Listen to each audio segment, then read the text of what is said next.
Welcome to the Coach Dave Love podcast, where basketball's best meet the science behind skill. Join me, NBA shooting coach Dave Love, and host Matt Robertson as we unpack biomechanics, motor learning, and research-driven insights shaping the future of basketball shooting development. Welcome to the Coach Dave Love podcast. I am your host, Matt Robertson, and with you, as always, NBA shooting coach Dave Love. Dave, tell me about your masters. What's going on? End of semester one is upon us. So I have final projects or assessments due in the two classes I'm taking. The first semester has been a class on the different skill acquisition theories, and then my other classes on practice, structure, and design. And weirdly, well, not weirdly, unsurprisingly, I guess, a good amount of overlap between them. And, as simple as trying to keep track of like, what is the primary purpose of this class versus that one? And so that I'm not like addressing a practice design question in the theory project that I'm doing, but learning a bunch. I want to acknowledge what I really appreciate about my professors and all of the experts that we've talked to, that I built relationships with, like the true experts in skill acquisition, the people with PhDs, not the people like myself who are trying to pretend like they know what they're talking about at times. All of the experts are very good at acknowledging where there's blind spots in the research and where the evidence is inconclusive, and staying open-minded. And as I listen to these people talk, I think, like, I'm not sure I do that well yet. I feel like I make things at times too black or white, right or wrong. And I want to like just acknowledge, like, that's not my intent, but I think that's just sort of our natural learning curve as we go from like thinking we know everything to realizing we don't really know very much, and then learning more. I think there becomes a grasping for straws where you go like, oh, I've learned this answer and I don't have enough information to understand the nuances of that answer. So I'm going to just try and make that answer the correct answer. And so I just want to acknowledge that. I think that premise that you're describing, there's this longevity doctor in Texas named Peter Attia who says, it's this pretty famous thing. He's like, strong beliefs loosely held are sort of the pathway to learning, where you can feel passionate about this answer that you have or this theory that you have. And if they come to you and they're like, not quite right, and you be open enough to be like, oh, you're right. And now that's my strong belief loosely held. Yeah. I've heard you say that. I don't know if it's been on the podcast a few times or is socially when you and I have been together, but I've heard you say that a number of times, and I enjoy it every time that you kind of bring it up, because it's not one that I have chambered and ready to go, but obviously it's a great idea and one that really resonates with you. So keep bringing that up, because that's I like that phrasing. And there's just some people that are educated in the field, and I feel like are too black and white. Too well, the evidence shows this is better. Yeah, it shows it might be better in the environment in which the study was done, but it's not conclusive that the other way didn't work. It just might not have transferred well. That, okay, well, it's showing that an ecological dynamics approach or variable random practice transfers better to an open game. Yeah, that's what the evidence says, but it doesn't show that block practice doesn't work. just shows it doesn't work as well. And I, as I learn, I just need to. I'm saying this because I'm almost trying to remind myself that don't be black and white. I'm driven nuts by the people that are black or white or in their answers, and then I turn around and I at times go and do that myself. It's a struggle we've all got, but you're learning and you're open to learning, and I think that's the biggest thing. For the first time listeners or new listeners, Dave's been on this journey of skill acquisition for the last, well, 20 years, but more specifically, 4, 5, 6 years, somewhere in there, and is sort of formalizing the education, doing his master's, which is a pretty cool thing to kind of be vulnerable and put yourself in that position where, yes, real learning is possible, but you have to acknowledge that I don't know a whole lot in the beginning to do that. So pretty cool. A little bit of housekeeping before we get into the episode. Big call to the listeners. If you have questions that you want Dave to answer, and if you're out with Dave for a beer and you're like, hey, I really have a burning question about this one shooting thing, or about your business, or about the guys that you coach, or whatever the thing is, if you have a burning question, please send it to us. The best avenue for that is to send us a voice note to podcast@coachdavelove.com, podcast singular at coachdavelove.com. Send us a voice note. Tell us who you are, where you live, who you're coaching, and your question. And we want to play it on the air, and we want to give you real-time feedback. And Dave won't know what the question is till he hears it. It's all kind of fun. But please be part of the community, contribute to us. Now that that is over, Dave, this is a really important episode. We're talking about what you've called previously the most important point of a shot, the set Yeah, point. Let's get into it. yeah. Yeah, I'm excited for this one. This as we try to balance out the practical episodes with the theoretical episodes. This is going to be hopefully a wonderful blend, hopefully, of both of those. So yeah, let's get into it. I'm going to start, if it's okay with you, with by defining what I call the set point. And for the record, I don't get hung up on the words. Like, if you want to call this position the release, I've heard people call it the release point. That doesn't make sense to me. That the ball isn't being released at this position. Whatever you call it, as long as we know what we're talking about, I'm good with what the name is. And then ultimately, hopefully, we're turning it around and making it make sense to the player. So the set point in my definition is the transition point between the lifting motion and the shooting motion. Everybody has sort of an S curve to their shot, and the bottom half of the S curve is what I call the lifting motion, and then the shooting motion is what happens from the set point on. It's usually the position that a mature player is in around their forehead.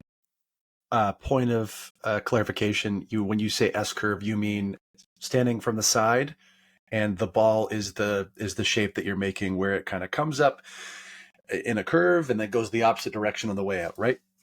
Perfect. Yep. Thank you for catching that. Yeah. If you stood on the right hand side of a shooter, uh, that the free throw line extended on the right side of the court, and imagine the path of the ball as they lifted the ball from their waist through their release, is going to make essentially an S shape. It's going to start down around their waist, move up and away from their body slightly, come back towards their body around their forehead, or for a younger player, maybe it's down around their chin, and then transition again into up and forward, making that S shape. And everybody has a version of that. So the first part, the out away from their body and then back towards it, is the lifting motion by my definition. We're not actually shooting the ball then. The set point is the moment just before the ball finishes transitioning and begins to push up and towards the hoop.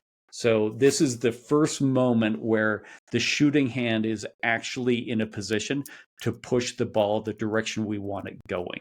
And so, in my opinion, like, this is the most important moment in shooting, is when we begin to accelerate the ball, and it's when as I say, your hand is finally in a position to push the ball up and forward, because your hand is actually underneath and towards the back. Like, this is the part of shooting that is just physics, and we need to get the physics working for us as much as we can and avoid it working against us as much as we can. Real quick, yes, this is your opinion, but also you do have some data to kind of back up the importance of this, right? Yeah. So unfortunately, we can't put this. We're going to have to both now look down at our phones. I'm going to be able to put this on the screen for the viewers, but you and I aren't going to be able to look at it at real time. So showing the S curve um, for players. This graphic that we're looking at is Steph Curry and his S curve, Oh, he's pretty good. and yeah, and this is in a controlled environment. This is at the free throw line.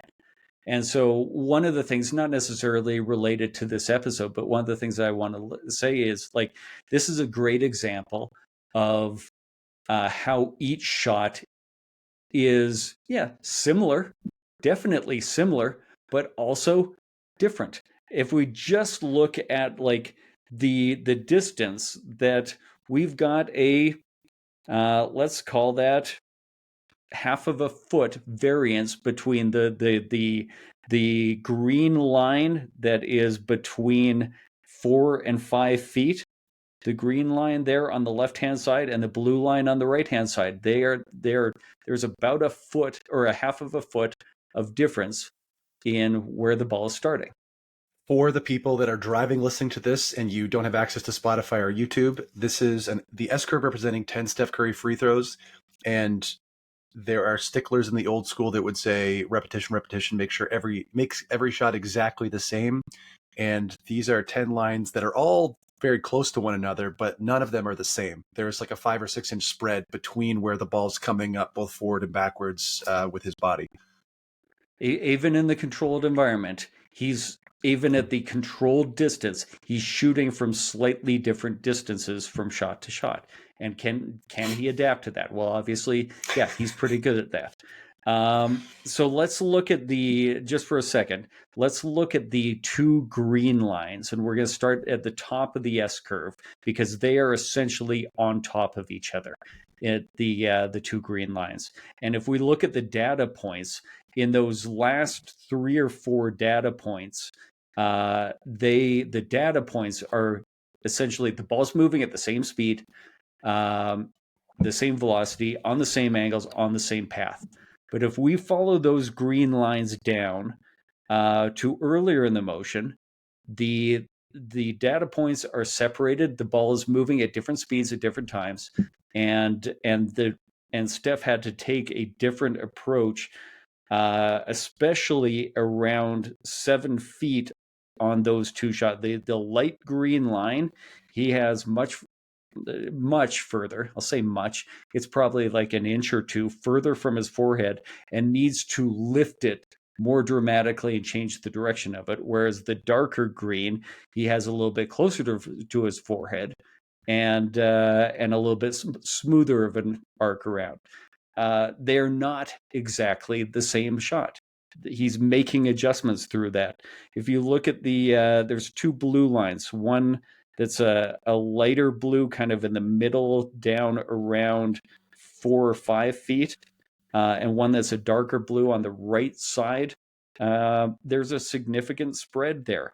But then as we go up towards the set point, closer to release, they converge much more. Like those two shots were shot relatively significantly different. And and this is in the controlled environment. So now that's an acknowledgement that all the shots are different. But if we now go and we look at the graphic that is occurring from the rear perspective, this is the path of the ball if you were standing behind Steph Curry. And so you're going to see between 2 and 4 feet a huge amount of variability. Where is the ball coming from? How is he picking up? How is he catching it? These are all in-game catch and wide open catch and shoot threes. These are open. So he's got some time on these, and the ball is coming from different places. And if we look between around 4 feet in height, there's a good amount of variability there. Like we figured, you and I, probably about 6 or 8 inches of variability between the lateral movement at that point in the shot. For the listeners that are also looking at the picture, on the x-axis of the graph, it goes 0, -2, and 0, +2. Those are feet. So this is not an insignificant amount of. We're talking about like a 5 or 6 inch difference in where he's lifting the ball, which is pretty, I think, pretty significant when I think about my jumper. Yeah, and again, this is a reasonably controlled environment. That variability is not occurring because of a defender necessarily. That's occurring because of the way that he was moving, leading into the shot, where the pass location or the dribble pickup location, and then the fact that he's just a human being trying to execute a skill. And so there's a lot of variability in that motion. As we start to get up towards 6.5 feet, which is probably around the height of his set point, because again, we're tracking the middle of the basketball, not the bottom of the basketball. This will be the middle of the ball. We are starting to see that is narrowing, and so to me, this is a great indicator of, don't focus too much on being precise and repeatable early in the shooting motion, because you're not going to be anyways. That's not the skill of shooting. But do build towards more functional habits in the set point. So I want to spend a second talking about this from an ecological dynamics perspective. Do you want to do that after the break? No, I want to just make one more comment about this before we go to break. So when you talk about the set point being the most repeatable portion, the most controllable portion, in this diagram, this is 20 shots, and there is virtually zero spread in Steph's set point, like barely an inch. So regardless of the lift, regardless of his motion, regardless of his balance, when he gets through his set point, which is interesting, we'll talk about one motion shooters, and I think, and then I'll have a question about the next segment. He nails that set point consistently every single time from a left to right perspective. It's super interesting to me. Yeah, great example of why we think the player should repeat a habit, because he's really freaking good at repeating that habit. But why the expression repetition without repetition is so important, and why Nikolai Bernstein in the freaking 1930s was so ahead of his time in talking about repetition without repetition. I'm going to get you to do your ATO on repetition without repetition after the break. Sounds great. If you or a player you coach want to truly understand what's happening in the shot, I offer a video shot analysis that brings NBA level feedback right to you. No matter where in the world you live, you can upload a simple video from your phone and I'll return a detailed breakdown, 10 minutes or more, walking you through your mechanics as if we were sitting together side by side. You'll hear my voice as I slow down the video, zoom in, draw on the screen, and point out the specific habits that are helping or holding back your shot. Then I'll help you identify the single most important idea to focus on and recommend a shot development system tailored to your needs. This is the same process I've used with NBA players, NCAA programs, and national federations, now available to anyone who wants to unlock their potential as a shooter. Don't leave your shot to chance. Go to CoachDaveLove.com/store and get your video shot analysis today. All right, welcome back. So, as often we do in this show, a nice gimmick or shtick, and I can never remember which one it is, and it's one of the shticks or gimmicks of the show. After a timeout, we do an ATO, which is we put 24 seconds up on the thought clock in my office, and Dave has to make a concise point that was from the previous segment. Dave, give us a concise look at what repetition without repetition is. I'm going to call a 20-second timeout before just to clarify something. Has there ever been an occasion where somebody's taken a 24-second violation and just refused to give the ball back to the referee? Like, we've gone over our allotted time, and I don't care. I'm not giving the ball back, because that's about to happen in this ATO. Okay, timeout's Russell now Westbrook. over. Russell Yeah, Westbrook, I feel is yeah. right. So Nikolai Bernstein did research around how blacksmiths um, repeat the movement of striking a nail with a hammer, and found that there, even though the outcome was very precise, um, that they were able to hit this very precise target.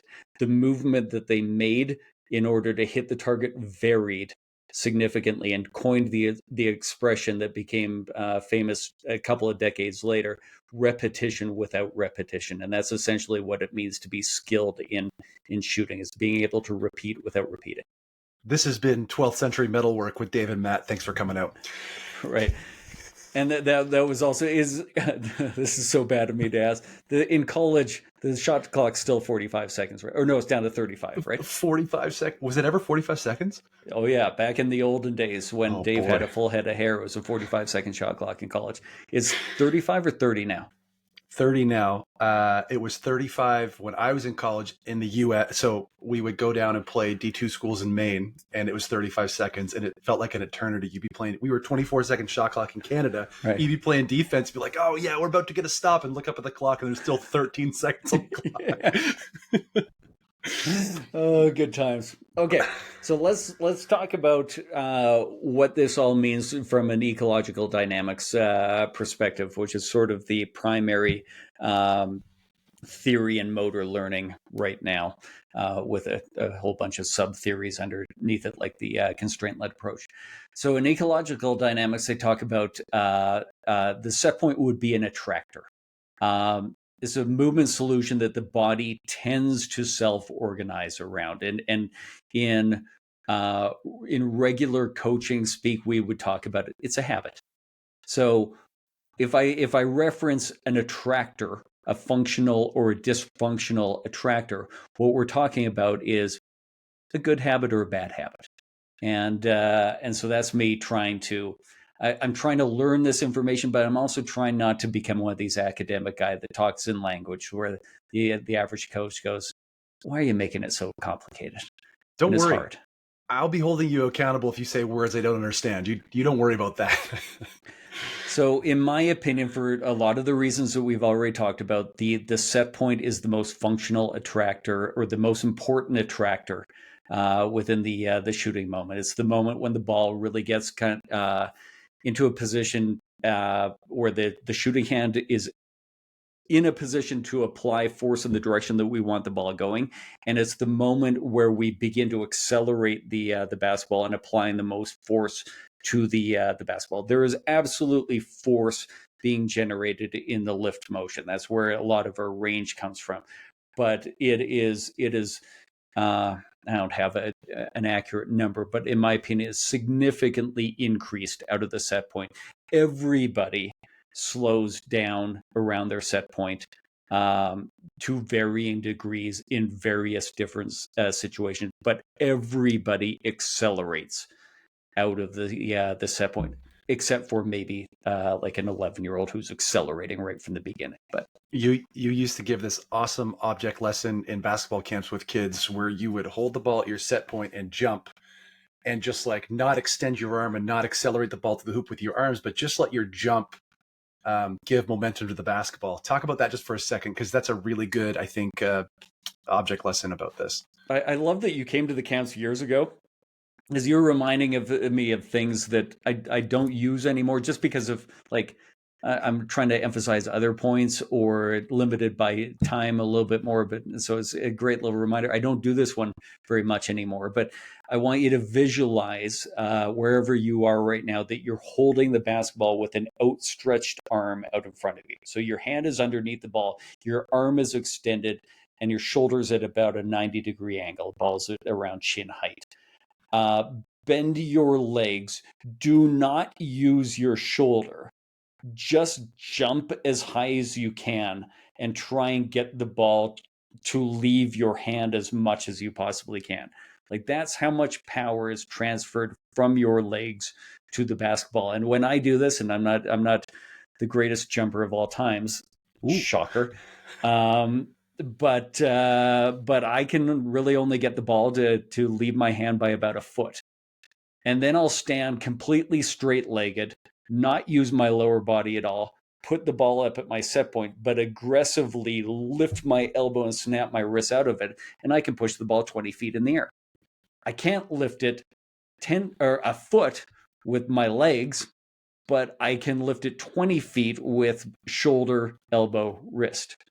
And when I think about this actually in practical, so this is the theoretical is obviously not my gifting, but I have lots of practical experience.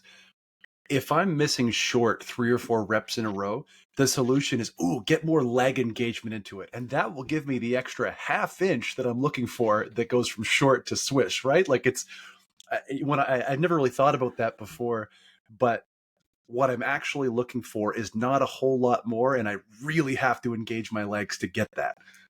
Well, and I find the advice that a coach gives when they see a flat shot is use your legs more.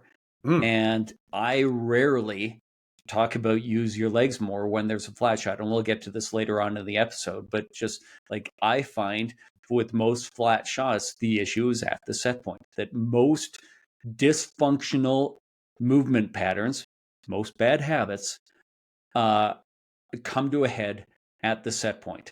And not all, uh, but most, like a high percentage of them. And so that's why it's this important position to be. And then I just want to say, I didn't know when to necessarily slip this into the episode, but this is something I say at my youth clinics all the time.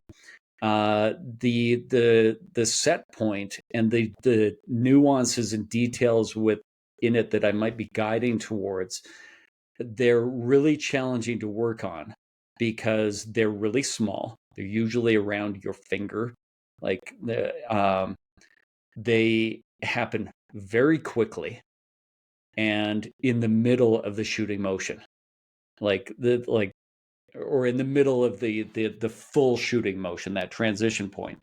Um, so the combination of those three things, it being a small habit that happens really quickly in the middle of a violent motion, makes it really tough to stay away from dysfunctional movement patterns, bad habits, and guide towards functional movement patterns, good habits. And so oftentimes when somebody, especially with a very stable dysfunctional habit, a very strong bad habit, we need to really simplify the drill so they can actually explore the new movement pattern that is critical in the middle of the motion and not so critical early in the shooting motion down around triple threat position. So segue into the next point here, Dave, like when you ask players how they miss their set point or the errors that they're making around their set point, like what's the difference between what players think and what you see from how players are missing their set point?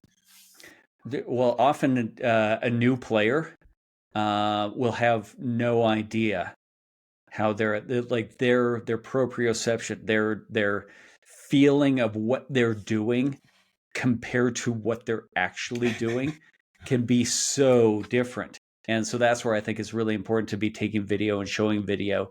I think you can really earn trust with player where you say like, "Oh, you think you're in that position? You're not," and they think you're nuts. They think you're wrong, and then being able to show them video and say like, "Well, here's who you are." Now all of a sudden they see you were right all along, and that I think builds trust. You told a story about Mo Harkless in the last episode, so if go back and listen to that. But this golf instructor that I worked with a couple summers ago kept saying, "Feels not real, feels not real," and I was like, he never really gave context to it. I was like, "What do you mean, feel is not real?" But 100%, it feels like I'm coming big time inside out, and it's this much, or Yeah. whatever the example is. Well, and I'm glad you brought up golf in that moment because the other thing I want to kind of highlight in this part of the episode is the fact that to me, this is the set point is where the physics of the shot need to be more working for a player than working against them. And in my opinion, like the set point is akin to impact at golf. We Hmm. need to have the club face square to the target. We need our swing path at that moment of impact to be along the target line, which means just before that we need to be inside the target line. We need to have that downward attack angle is just the club face just before impact. That's the attack angle, isn't it? And we need to be hitting down on the ball. Like how we get there, where we are at the top of our backswing, not as important, and becomes more important as we get. But then at impact, it just becomes physics. And this is where I think a lot of our academics miss the purpose. Is they hear no prescribed, no idealized shooting motion, and say and think that means anything can work. Well, that's not exactly what that means. That I'm not going to prescribe exactly how to do it, but there are habits that make it easier to do and habits that make it harder to do. There's a reason nobody that has a unintentional banana slice is a very good golfer. Like it opens up too many dysfunctional movement patterns. So now, in the same vein, though, you talk about not prescribing solutions because there are a variety of ways, given people's biomechanics and their limitations and giftings and whatever, that there happen to be a lot of commonalities in the positive attractors, if I use that correctly. But functional attractors, but yeah, I get what you mean. Functional versus dysfunctional. I apologize. No, functional attractors. But there are a variety of ways to get there. But a sort of much like your non-negotiables, Dave, there is a lot of wiggle room when you say as balanced as possible, hand underneath the ball as much as possible. Like it just, there are commonalities. Yeah. So do we want to go into, I've got some ways in which players will miss their set point, and like some very important things that coaches can look for, and then going off from there. Get into that now or after a break? No, let's bang this one out and head to a break after this. Okay. So ways in which players miss the set point. Let's talk about flat shots for a second. The set point can be low, like young players down chin level or below their chin, which makes it almost impossible for the player to get their hand underneath the ball. And unconsciously, players are doing this. Young players are doing this. Can you do something unconsciously and purposefully? Their body is sacrificing arc to get more distance because distance is fun, and so they are lowering the set point because they don't have the option for distance and arc. They're taking away the arc so that they can actually get distance, and that's putting their hand on the back of the basketball more so that they can push it more forward. And as we get stronger and we have more power available to us, players should be exploring the distance and the arc. And to do that, they're going to have to get their hand underneath the basketball a little bit better. So the height of the set point will play a role in a flat shot. We need to get the set point for a mature player high enough that they can get their hand underneath the basketball. How high? Well, I don't believe there's one specific spot, but I'm going to say it's generally around your forehead. Can it be lower? Yeah, it can, depending on how flexible you are and how good you are in that part of the sandbox. Can it be higher? Absolutely, but there's trade-offs. And we just need to be aware of those things. Then what we need to also understand about flat shots, okay, height of the set point is going to help. So it gets our hand underneath the middle of the basketball or underneath the ball. We'll also probably need to bend our wrist back so that the angle between our forearm and the back of our hand becomes 45, 60 degrees. Everybody talks about 90. Nice idea. Good cue, not realistic, and so we want the hand bent back so that the fingers end up sort of around 7:30 on the clock. Now, as I say that, I realize, shoot, I'm really going to have to explain that. Um, 7:30 on okay, the give me a clock. second. So again, you're back shooting hand side of a right-handed shooter. You're looking at the basketball. They're at their set point. The position's sort of around their forehead height. Their fingertips, or at that position, where do they want the ball to go? They want the ball to go up and forward. Okay, where does their hand need to be to get the ball to go up and forward? It needs to be underneath and towards the back. And if we make the ball a clock, as we're standing on the shooting hand side, we're looking at profile view of the basketball. 12 o'clock would be straight up, 3 o'clock would be at the target, 6 o'clock would be straight down, 9 o'clock would be at their forehead. Their fingers, I believe, should be around 7:30 because we want to push the ball towards 1:30. It needs to be on the opposite side of the ball of where we want to push the ball. So then we, again, Sorry. still on flat shots because I can Hi. get a little windy. Get a little windy. Yeah, I can get a little verbose, as the fancy people say. Last thing on arc, you got to lift out of the set point. I'm seeing this idea on social media that I'm very worried about stabilizing the elbow. And I worry that is not a good idea.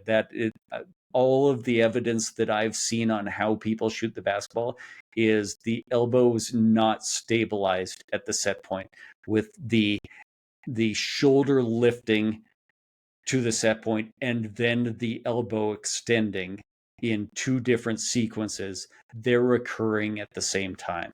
And that's going to be I've got a bunch of evidence around that it's happening at the same time, regardless of a one motion or two motion shot. But I don't have a published study on it yet, but it's coming.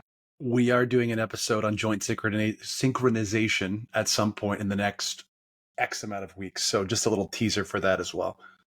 Yeah, I'm pushing that one off because I got a lot to learn still. I'm realizing Pandora's box is really opening right about now on that particular topic, and so I want to delay so that I can get as much information into that episode as I possibly can. But in short, I don't love this idea of stabilize the elbow. I think it's not great advice.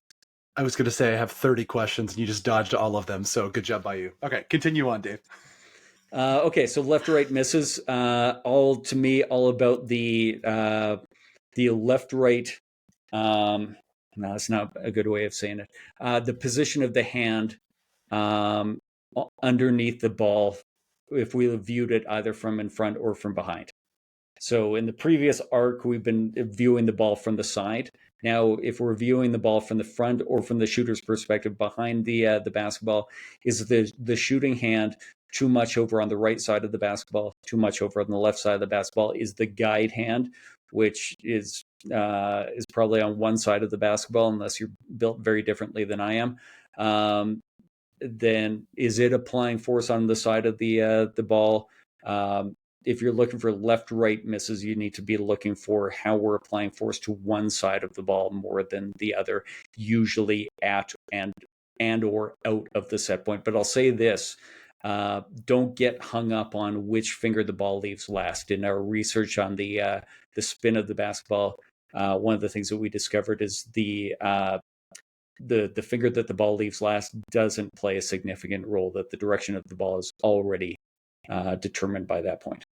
Man, like one of the old school thoughts, like I used to think that mattered so much. And anyway, just something to whet your appetite here. I'm so curious if you've seen Emmanuel Hansel shoot the basketball. He's the one-armed gentleman who played D1 last year, just signed a G League contract for one of the teams in California. I can't remember. You'll have to Google him. But very interested from a shooting mechanics standpoint, your take on that. Dave, let's go to a little timeout here. And after the break, we'll force you to do an ATO. Most players don't miss shots because of lack of effort. They miss because of specific habits or motor patterns that are holding them back. And that's why I created my shot development systems. Each system is a fluid progression of drills designed to improve one of the three most common shooting issues: Consistency and balance helps players build a stable base and reduce lower body habits that can cause inconsistency. Fluidity in arc helps players explore a more functional ball path and creates improved arc. And pure release highlights habits of hand placement, release, and guide hand interference. Each program is video-based with more than 50 detailed videos, over 2 hours of teaching organized in clear phases with guidance on how and when to progress. Players get the structure they need to actually improve, not just hope. And for coaches, you can bundle all 3 systems to save and start building your own complete shooting development plan with drills and progressions you can trust. These are the same principles I've taught to NBA teams, NCAA programs, and youth organizations all around the world, and now they're available to you. Go to CoachDaveLove.com/store and get started today. Welcome back. Dave, 24 up on the thought clock in my office. Give me a concise look at something we talked about in the last segment. Okay. For a lot of shooting issues, focus on the set point. How is a player out of position at the set point? If they're struggling with arc, stand on the side and look for where their hand is in relation to the basketball at the set point. If they're missing left or right, stand behind them and look for where their shooting hand might be out of position at or out of the set point. Oh, Dave, driving kick, great look, coming off the screen, banged a 3. Really good job by you. I was thinking about the previous ATO where you intentionally went over, and I was like, that's Rudy Gobert standing in the paint for the 3 seconds in the lane, just like on purpose, because guys are not passing him the basketball. Like really, really good stuff. Yeah, I feel like my version of that one was, I took the 24-second violation and then I just ran to the locker room with the ball. I'm out. Screw you. I own this. But anyways. So Dave, tell me, how would you work on this with a weak player versus with a strong player? Like, how does this work for you? Okay, so we're going to have to do an episode on periodization. I've got some blogs on the website, but that episode, unfortunately, is no longer available, and so we're going to have to kind of redo that. And so you'll need to if you're not familiar with the research that I did with Fabian Ott and Keith Davids around periodization of skill training specific to shooting a basketball, there are a few different phases of training, a few different types of shooting practice. And what we think of as contemporary form shooting is what I call movement coordination training. This is where we explore more functional movement patterns. And so with a weak shooter, I would be using more constrained drills to try and get players to explore a more functional set point. And so this would be like my isolation drill, ABC, slow to quick, and constraining the drill by you have to take your guide hand off the ball and you have to be in control of the ball with your shooting hand at the set point, and constraining the drills in different ways so that players have to make sure that when we get around that forehead here, they're able to control the ball with their shooting hand, and they don't have the option of their guide hand to push, which then forces their shooting hand to self-organize into a better position. So it might look a little bit more prescriptive, but my job is to encourage exploration around those habits. So even when I'm doing isolation drill where a player starts with the ball up around, you can tell I'm working with a bunch of left-handers because I just put the ball in my left hand. I don't even know why I did that. Other than I'm having to demonstrate that way a lot more this year than I have in the past. Where was I going with this? I just distracted myself. So self-organization around, yeah. The isolation drill, I'll just say, hey, find your set point, put the ball up around your set point, remove your guide hand, hold the ball, making sure that you're in control of the ball. Hold it for a couple seconds, and then make an efficient movement out of the set point. And that's about all the instruction I'll give.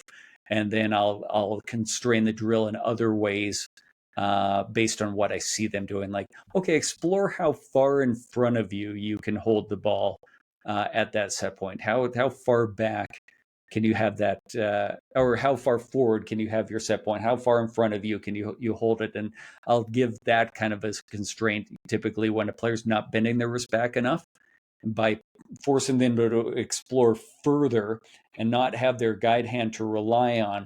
The solution is most likely going to be that they bend their wrist back more.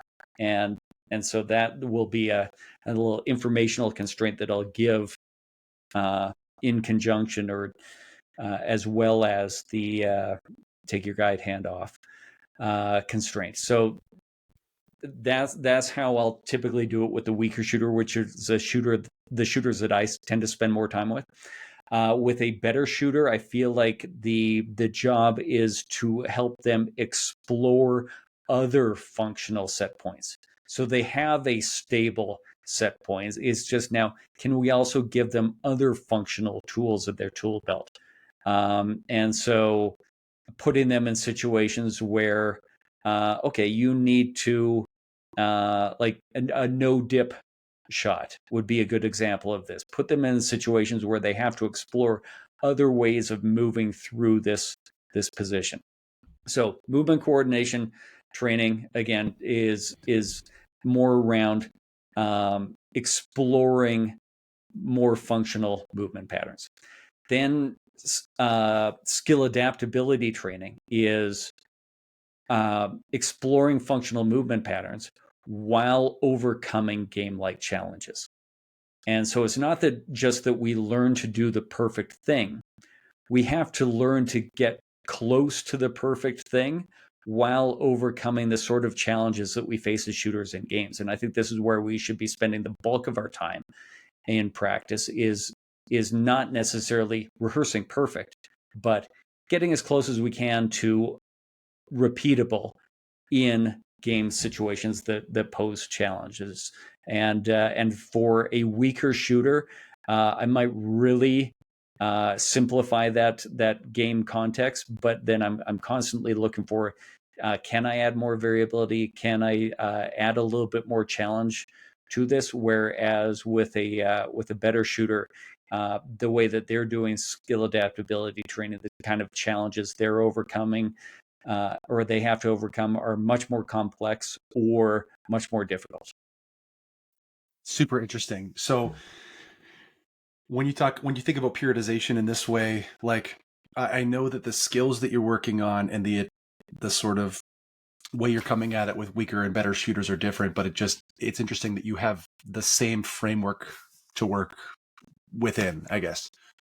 Yeah, and it's just you're as a coach trying to find, okay, which phase does a player need to be spending a bulk of their time? Well, if they have a stable movement pattern already, there's not a lot of value in movement coordination training, because the purpose of movement coordination training is to explore a more functional movement pattern. So I would say Steph Curry should not be doing very much movement coordination training. If anything, he would do movement coordination training around other functional attractors, not his preferred motor pattern. He needs to explore other ways to get a shot off. Whereas a weak shooter probably needs to spend a whole bunch of time. They've got to stabilize or solidify a new habit that we think as coaches is going to be more functional or better for them, and stay away from the habit that we think is holding them back. I like it. Dave, do you want to take one more break and come back with hammer action? Let's do it. Giddy up. Coaches, if you want to keep getting better at teaching shooting, I've created a free shooting newsletter just for you. Inside, I break down the habits and principles that I teach to NBA players. Concepts like the sandbox analogy, positive and negative energy, shot metrics, and how to actually design drills that transfer to games. Every email is designed to help you see shooting differently so that you can cut through the noise, challenge old assumptions, and give your players a real advantage.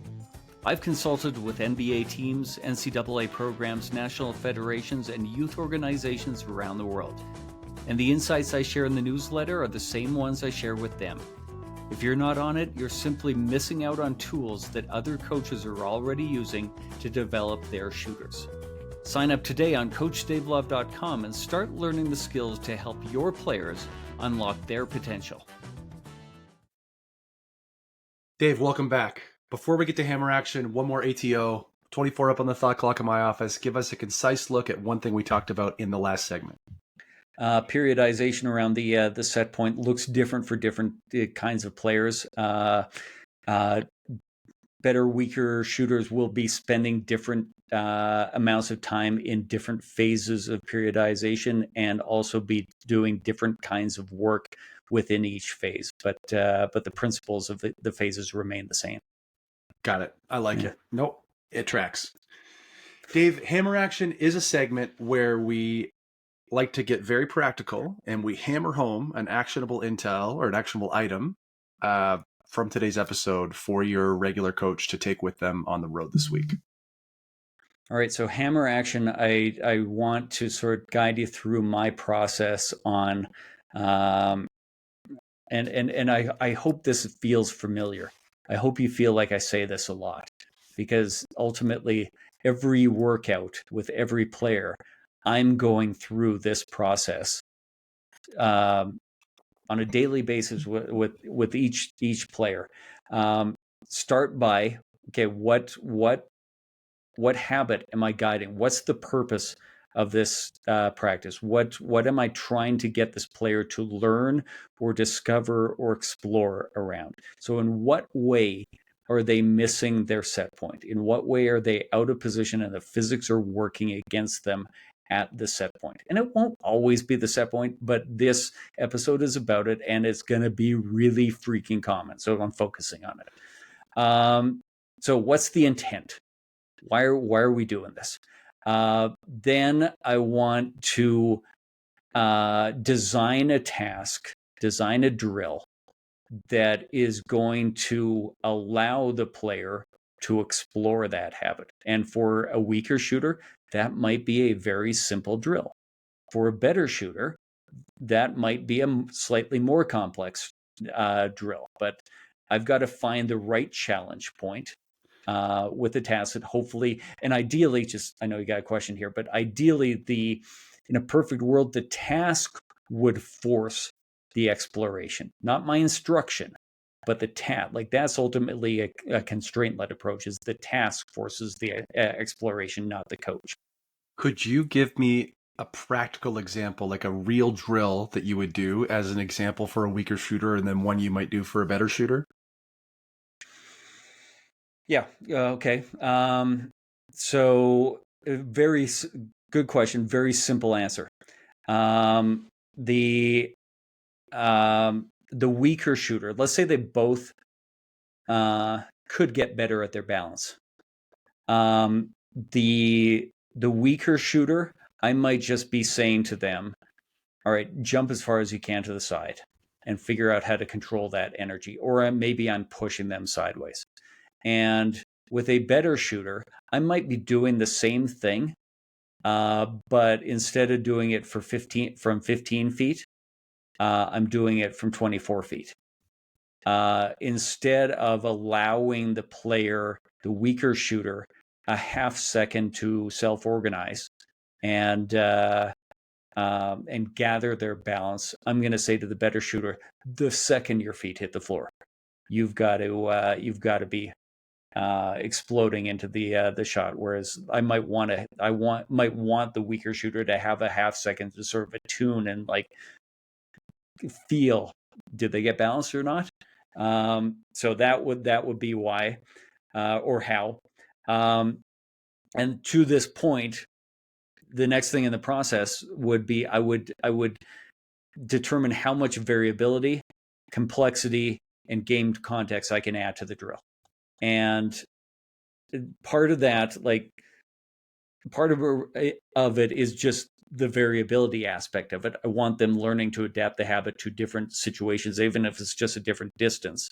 But also exploring the challenge point, like how complex can I make the drill? How much challenge can I offer into this? And Again, like distance, speed, movement, adding dribbles or catches, taking them away if needed, adding defenders or decisions. Like I'll manipulate those 7 different layers to adjust that challenge point and the variability.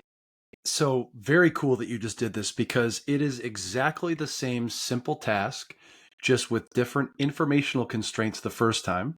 When you're asking them to, again, the better shooter to like zip up immediately and the worst shooter to take a half second, get your balance.